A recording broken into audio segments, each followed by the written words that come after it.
बढ़िबार लागिछि।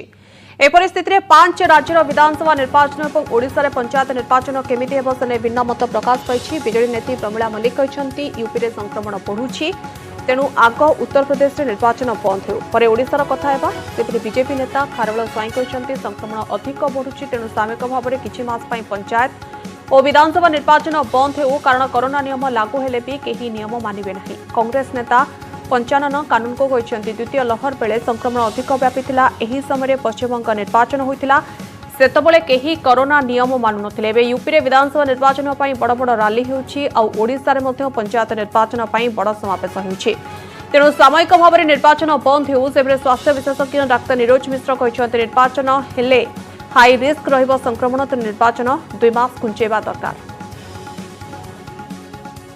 तो सरकार बा निर्वाचन कमिशनर किसी नुआ प्रकार व्यवस्था करेंगे जो कि बहु लोक एका जगह रुंड हो पारे बा विभिन्न प्रकार जो प्रतिकारक व्यवस्था नेबे, किंतु जेते जहाँ कहले मध्य निर्वाचन जेते बड़ा हम लोकों को गोटे जगह रुंड कर रोकवा ये बड़ा कष्टकर हो पड़ो।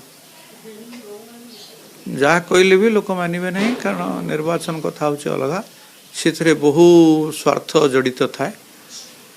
तेणु मु भावुची जदि एक अंततः मासे 1.5 मास गड़े दी जाई पारंता भल होता। इथर को जो लहर आसी ये आरंभ होईची प्रक्रिया एवं चारिआडे हेलानी से प्रचार कर लॉकडाउन कर सब कथा कर, किंतु देखा जाउछि जो माने कथा करूछंती सेही माने उत्तर प्रदेश रे निर्वाचन रे लक्ष लक्ष लोकों को एकाठी करूछंती एवं ओडिशा रे मध्य बर्तमान पंचायत निर्वाचन आसुछि निश्चित हेबे, कारण से देखा शिखा ओडिशा से समान देखिए एठी मध्य जदियो गत पिपिली निर्वाचन बेले गोटे रेस्ट्रिक्शन रखिथिले ओडिशा सरकार, एथर को कौन रखिए मु जाने ना, किंतु मोर मतरे जेतेबेले ए आक्रांत को संख्या अधिक बढ़ी जाइछि एवं आमे 100% टीकाकरण करिनाहु निर्वाचन को घुंचई देवा।